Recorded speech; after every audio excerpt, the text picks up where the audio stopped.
जय मसीह की। आज का प्रभु का वचन भजन सरिता 134 उसका 2 अध्याय, जिसमें लिखा है, अपने हाथ पवित्र स्थान में उठाकर यहोवा को धन्य कहो। प्रभु पर विश्वास करना बहुत ही अच्छी बात है। हम प्रभु पर विश्वास करते हुए कई बार गलत मार्ग पर चल पड़ते हैं, लेकिन हमें यह नहीं करना। हमें खुद को प्रभु के बताए हुए रास्तों पर चलना है।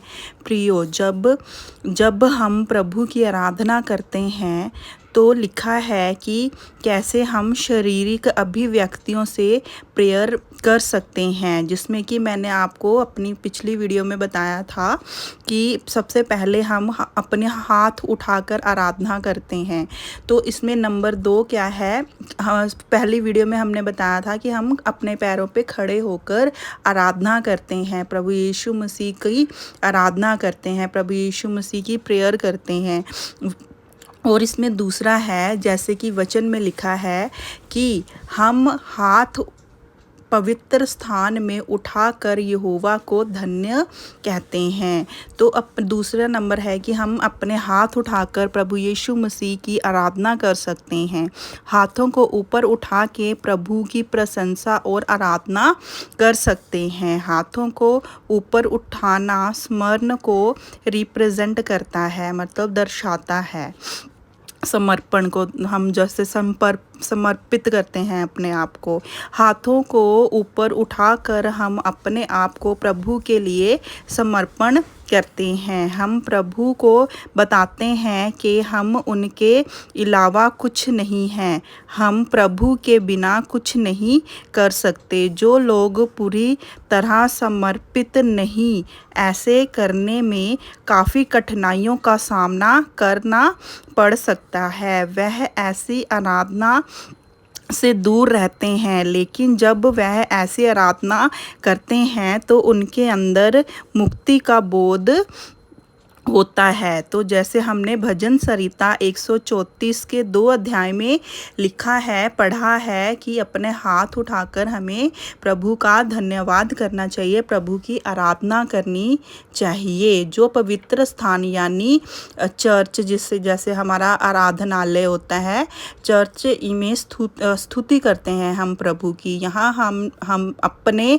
हाथ पवित्र स्थान में उठाकर का अर्थ है कि वह अपने प्रार्थना और आदर के लिए अपने हाथ ऊपर उठाता है। इस संदेश का मुख्य आदान प्रदान उसके ध्यान और समर्पण की भावना है, जो वह उस स्थान में महसूस कर रहा होता है। यहोवा को धन्य कहो का अर्थ है कि वह प्रभु की महिमा गान करे। यह संदेश हमें यह याद दिलाता है कि हमें प्रभु के साथ जुड़ा हुआ रहना चाहिए और उसके लिए हमें अपने आप को समर्पित करना चाहिए। और प्रार्थना का समय महत्वपूर्ण होता है हमारे लिए। जब हम प्रेयर करते हैं, प्रार्थना करते हैं, तो वो समय हमारे लिए बहुत ही महत्वपूर्ण होता है।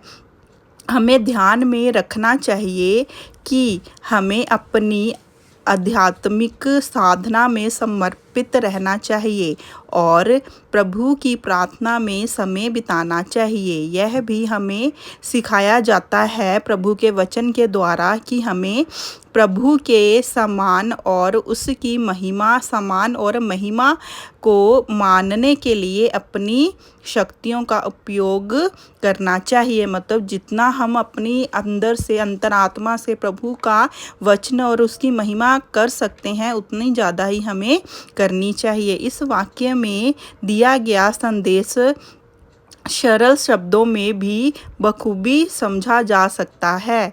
यह हमें यह बताता है कि हमें प्रभु की प्रार्थना में समर्पित रहना चाहिए, कि उसकी महिमा को स्वीकार करना चाहिए। यह संदेश हमें ध्यान में रखने की सलाह देता है कि हमें ध्यान और समर्पण की भावना के साथ अपने जीवन को जीना चाहिए। प्रभु यीशु मसीह के आगे हमें में समर्पित रहना चाहिए। कई बार ऐसा होता है कि जब हम कुछ कर रहे होते हैं तो भी प्रार्थना करते हैं, लेकिन